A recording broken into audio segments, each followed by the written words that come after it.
제가 목소리 좀 잘 듣게 마이크 좀 설치해 드릴게요. 네.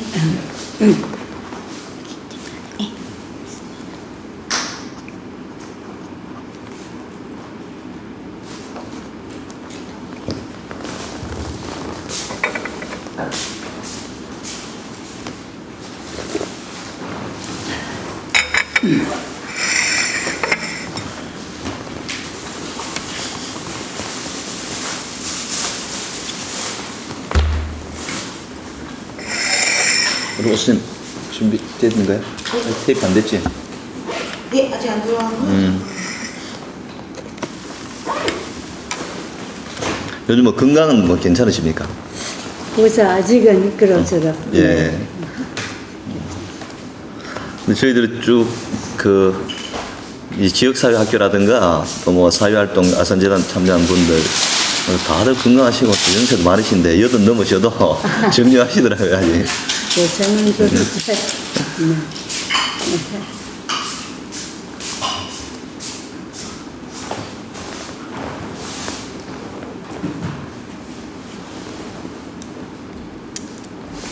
네, 바로 지금 들어갈게요.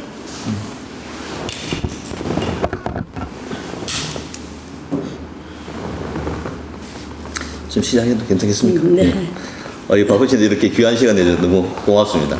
예. 제가 일단 우리 구술과 정리의 편의를 위해 가지고 우리 선생님 구술자고 저희들 면담자, 우리 아산 정류영은 창업자 이렇게 이제 용어를 정리하고 구술을 시작하도록 하겠습니다. 예. 먼저 우리 구술자의 개인 생애에 대해서 몇 가지 여쭤보도록 하겠습니다. 생년월일과 고향, 가족 관계, 뭐 중고등학교 때 좀 뭐 기억 추억이라는 그런 것들에 대해서 좀 말씀해 주십시오. 1932년생입니다. 예. 네. 고향은 여기 함남 예. 신고산입니다. 예. 그다음에 가족관계. 예. 네. 가족관계는 제가 이제 혼인을 안 했으니까요. 예. 그러니까 제 직접 저한테 같이 관계되고 달리는 식구는 없지요, 물론. 그러니까 선생님 형제. 예, 형은 이제 부모, 형제. 예. 네. 그래서 우리는 이제 6남매였었어요. 예. 아들 셋, 딸 셋. 그런데 제가 제일 밑에서 두 번째였는데, 이렇게 분단이 되고 나서 우청제들은 못 왔습니다. 예. 네, 그래서 이 짝에 온 형제는 결국은 그저 반반 정도 그렇게 되고 부모님 이제 나중에 예. 이제 그랬습니다. 예. 네. 어릴 때 가정 형편은 좀 어떠했습니까?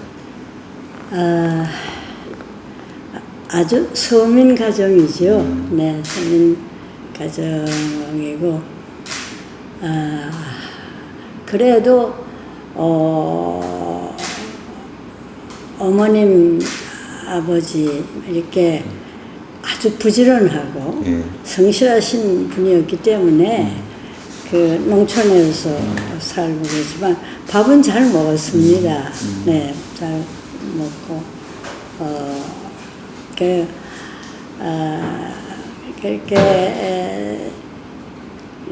그러니까 1920년대에서 40년대 그 사이 시대에 이제 저희 형제들, 우청제들인데 그래도 초등학교는 다 공부 졸업하게 하시고, 네, 그런 그러면 구사께서는 해방 이후에 이제 남한을 내려오셨습니까?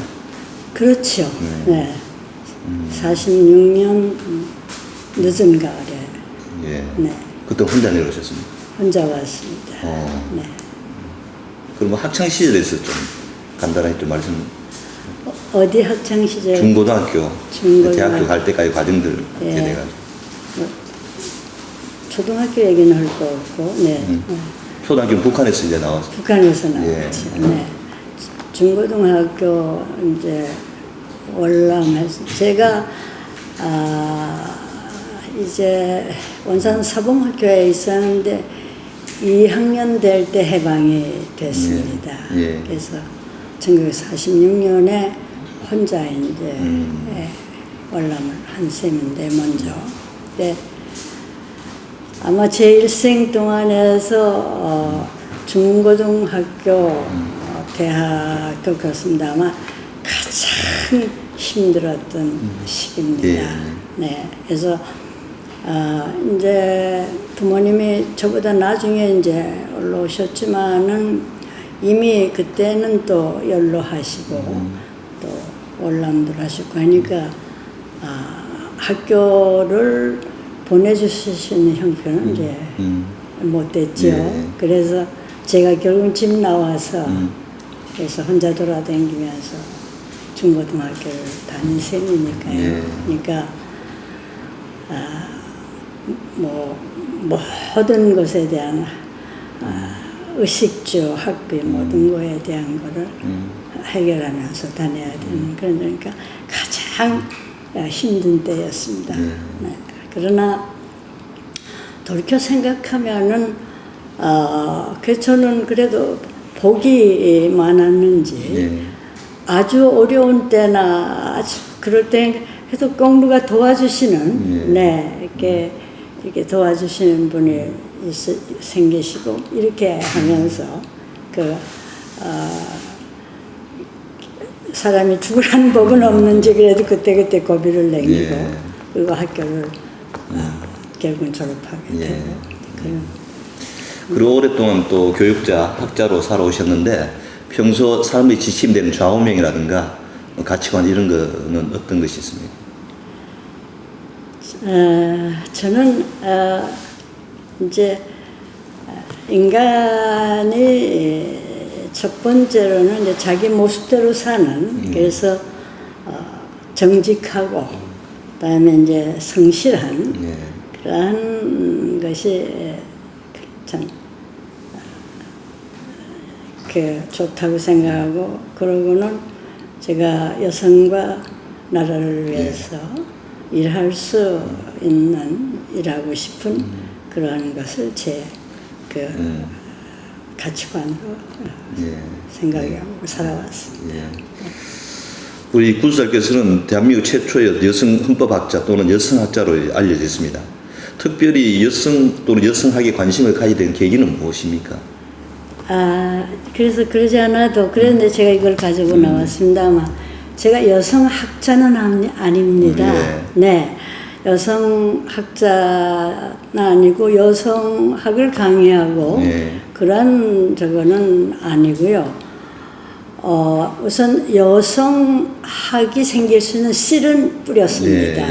여성학의 생성과 정립이 될 수 있는 그러한 씨는 이제 뿌렸습니다. 그리고 여성학에 대해서 제가 우리 학교에 1977년에 여성학에 이제 최초로 개설됐는데 그 개설은 제가 하지 않았습니다. 저는 그때의 한 멤버로 저희보다 더 우에 계신 분들이 이제 있으셨고 그래서 그 여성학 개설할 때 한 일원으로 참여한 그런 것인데 여성학과 창설에는 제가 주동적 역할을 했습니다. 특별히 그런 여성에 관심을 가지게 된 어떤 계기는 어떤 것이 있습니까? 제가 농촌에서 살았고 근데 우리 어머니하고 아버지는 참 사이는 좋으셨습니다. 식구는 이제 11식구나 있었고 사이는 참 좋으신데 이게 농사 짓는 일에 이제 아버지 어머니는 이제 같이 하시고 또 밭이라든가 이런데 논이라든가 이런데 나가서 하시면 우리 아버지는 꼭 우리 어머니하고 이렇게 같이 하시기를 좋아하세요.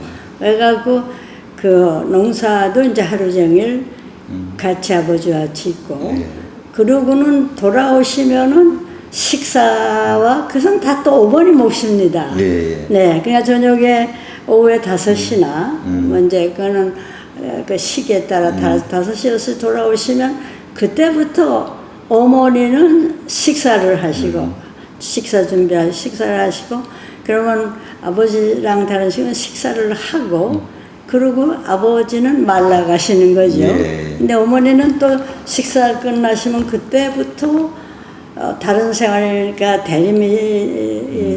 대리미질을 하신다든가 빨래를 하신다든가 바느질을 하신다든가 그때부터 또 식구들의 생활에 대한 그런 저거를 맡아서 하시면서 근 10시 넘게 11시 그때 늘 주무시게 네, 아버지는 말라갔다가 이제 10시쯤 오시고 그러면 그렇게 어머니 이제 고단해 하시고 그렇게 이제 아이고 다리 아이고 허리야 하시면서 이제 또 새벽에는 두 분이 또 마찬가지로 5시에 이제 일어나시고 그래서 저는 왜 여자의 생활은 이런가 왜 여성들의 생활은 이런가 그것을 무슨 어렸으니까 잘 모르지만은 근데 하여튼 그래서 제가 이웃집에 다른 어머니들 다른 아주머니들 사는 것도 거의 마찬가지지요.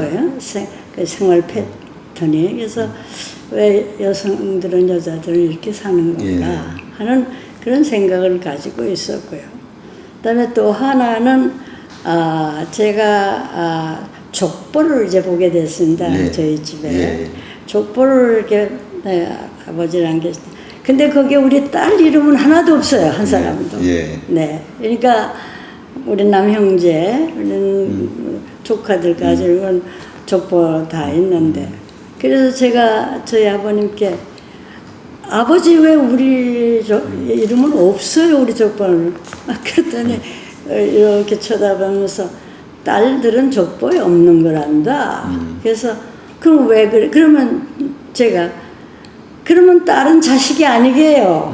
그렇게 했더니 아버지가 허허 웃으면서 그냥 그런 거란다. 그런 거. 또 어머니도 내가 어머니 왜 이렇게 여자들은 이렇게 고달프게 살고 여자들은 왜 이렇게 살아요? 제가 그러면 우리 어머니도 그런 거란다. 그래서 어렸을 때부터 저는 여성 생활에서 그런 거란다. 그런 거란다. 그럼 그런 거란다는 게 뭔가? 이제 그렇게 하면서 여성에 대한 문제에 대해서 생각했어요. 그런 측면 보면 우리 구수자께서는 뭐 가족부 폐지 운동이라든가 한국 여성학회 초대 회장도 역임하셨고 또 우리 김대중 정부 시절에는 초대 여성특별위원회 위원장도 하시고 하면서 여러 가지 일들을 많이 하셨는데 그럼 지금 돌이켜보건데 한국 사회에서 여성의 역할이라든가 여성의 위상이 뭐 선생님 기대치만큼 많이 향상됐다고 생각하십니까? 아니지요. 아니고. 아니지요. 제가 여성 문제에 대해서 철들면서 생각을 이렇게 할 때에 이렇게 남녀가 이렇게 다르게 살고 남녀 역할이 이렇게 다른 이제 이러한 저거는 자연적이라는 천부적이라는 그러한 얘기들을 많이 들었습니다. 그래서 남녀에 대한 생활 패턴과 생활 취급이 이렇게 다르고 역할이 다르고 거기에 대한 가치관이 다르고 지위가 다르고 이것이 자연적인 것이고 천부적이라 그러는 데서 이게 자연적이고 천부적이라 그러면 고치기 힘들죠. 그래서 저는 과연 그것이 천부적이고 자연적인가 그래서 공부 좀 했습니다. 그랬는데 남녀가 다른 면도 있지요. 다른 면, 생리적인 면에 다른 면이 있고 육체적 완료, 힘, 그 다른 점이 있죠. 그러나 적은 부분에 다른 점이 있는 것뿐이지 대부분의 거는 결국은 옛날부터의 그 사유에 의해서 사람의 생각, 특히 그것도 당시를 지배하는 지배자들의 사유, 생각에 의해서 되고 그게 제도화되면서 오래도록 이렇게 되어 왔다고 하는 것을 그것을 알게 되면서 그래서 제가 여성이 그러면 결국은 이렇게 사는 것은 여성 주체성이 없지 않습니까? 여성 주체성이 없고 종속적으로 살고 그러니까 이것은 옳지 않는 거죠. 그러니까 말하자면은 왜 이렇게 되었냐는 걸 알게 된다면은 잘못된 것은 고쳐야죠. 그래서 제가 여성 문제에 관심을 가지고 그 여성학이 생긴 것은 우리들이 이 여성 문제에 대해서 토의하고 논의를 하다가 그다음에 공부를 했습니다. 여성 문제를 한 1년 동안 대학 우리 다 이제 교수들이라든가 공부하는 여성들 또 사회에서 여성 문제에 대해 활동하는 이런 분들하고 공부를 하기 시작을 했는데 쭉 예를 들어서 여성과 역사, 여성과 생물학, 여성과 문학, 여성과 경제, 여성과 정치, 여성과 법, 뭐 이러한 것들에 대한 것을 이제 사회적으로 역사적으로 공부를 하게 되면서 여성 문제가 학문적으로 성립될 수 있구나. 그래서 여성학을 이제 여성학이 정립되기 시작을 한 겁니다. 그래서 제가 여성학을 우리 학교에서 개설을 했지는 개설하는데 혼자 주도적으로 저 하진 않았지만 씨를 뿌리는 이제 그런 것이라는 얘기를 했고 그 다음에 그 다음 질문이 뭐 하나 그 한국 사회 지금 여성 이상 역할들이 그래서 이제 그것을 우리가 1960년 중반 이후서부터 이제 가족법 개정도 그렇고 사실은 가족법 개정은 50년대 제가 이제 그 대학을 졸업하면서 대학 때 친족상속법이라고 하는 가족법 배우고 이제 이러고 나면서 또 이제 가족법이 개정돼야 된다고 하고 그 어른들 선대 어른들이 하는 데를 따라다니고 그랬습니다만 하여간 60년대 70년대 그때에 비해서 지금 40~50년대까지 한 절반쯤은 여성 문제가 한 절반 가까이는 변해지지 않았나. 그러니까 저는 그거는 여성 문제에 대한 의식과 의식과 시가 이거에 대한 것은 이제 많이 변했다. 그러면은 이제 많이 변했는데 그것은 잘못된 거라든가 그러한 쪽에서는 개선해야 되고 발전을 위해서 이 정정을 해야 되고 이래야 되는데 그러면 어떻게 이것을 현실화하느냐 그리고 거기 지금 이제 말하자면은 잘못됐고 이것을 고쳐야 되겠다 하는 의식에 대한 것은 지금 뭐 어느 정도 공감을 이제 하게 되는 저건데 이게 3000년 이상 이렇게 내려온 생활 패턴이 이게 어떻게 한꺼번에 다 그대로 고쳐지겠습니까? 그래서 한 그러니까 지금은 의식과 시각의 변화는 가져왔다. 그러니까 무엇이 잘못됐느냐 하는 것은 알게 됐는데 어떻게 고쳐나가고 어떻게 how 그거에 대한 것이 지금서부터 이루어 나가야 하는 단계다 이렇게 생각합니다. 그래서 보세요, 여성들이 한국에서 참 활발하고 뭐든지 이런 면이 많으니까 우리가 모든 거를 다 여성 문제에 대한 게 개선되고 그렇게 생각하는데요. 핵심 내용에 와서 변화된 게 얼마나 있습니까? 정책 결정, 중요한 정책 결정에 대한 다 남성들이 가지고 있습니다. 그리고 경제력도 중요한 그러니까 뭐 용돈 이런 정도 되는 여자들이 좀 가지지만 정말 경제력이랑 다 남성들이 가지고 있습니다. 그러니까 그러한 그 핵심적인 문제, 특히 더 그런 데 와서 지금 공무원이라든가 어디 무슨 중요한데 이렇게 쭉 의식이라든가 이렇게 보세요. 거기 여자가 며칠 입고 맨 까만 옷에다가 하얀 넥타이 한 남자분들 쫙 있고 여자는 가물에 콩 나듯이 한둘 거기다가 양념으로 그런 식이 아닙니까? 네. 그래서 저는 아직 한 반쯤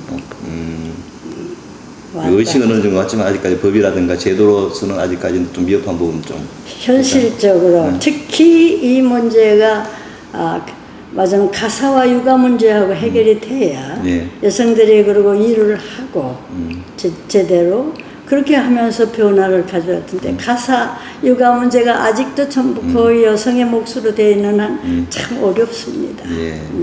제가 선생님 꼭 한번 여쭤보고 싶은 질문이라서 여쭤봤습니다. 네. 그럼 이제 구슬자와 우리 아산의 관계에 대해서 한번 여쭤보도록 하겠습니다. 네. 우리 창업자와의 첫 만남은 어떻게 이루어졌습니까? 또 그때 느낌은 어땠습니까? 예, 제가 아마 83년인가 4년 그때에 이 창업자 쪽과 현대 쪽에서 그 보여줄 것이 있다.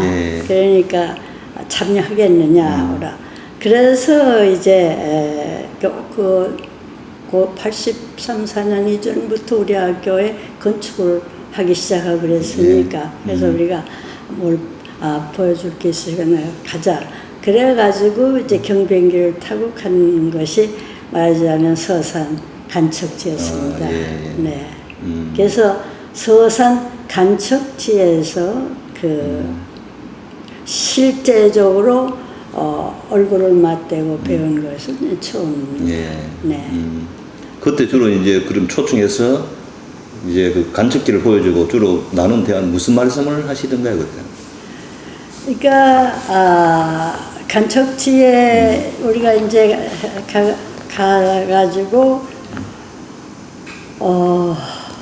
하여튼 전 그 광활한 그 저거에 정말 놀랬고요. 그 거기가 그다음에 그다음에 기상천외한 이제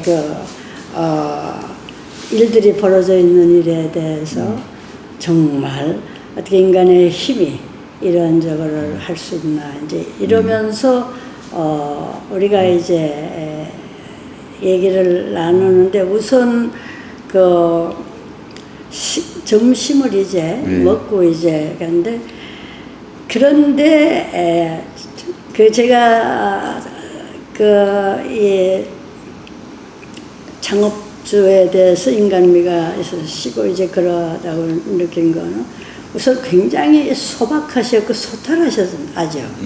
소탈하시고 그러니까 소탈하시고 그러니까 우리는 세계적인 이러한 이제 사업가신데 참 이렇게 접근하기가 어렵지 않을까 그런데 아주 접근하기가 참 어렵지 아니했고 그러고서 그다음에 그 집이 너무나 초라한 그러니까 이게 세계적인 대사업가에 거기에 자주 가끔 들리시고 주무시기도 한다고 그러시는데 그런 숙성과 그런 것을 또 놀랬고 그 다음에 밥을 주는데 그냥 그 지역에서 나는 쭈꾸미 그거 하고 그다음에 이제 된장찌개에다 달래를 넣은 된장찌개 그거를 이제 식사로 이제 저걸 하셨어요. 그래서 그것을 이제 우리가 먹고 물막이 하는 이제 간척지에 거기를 데려오고 거기를 갔는데 거기서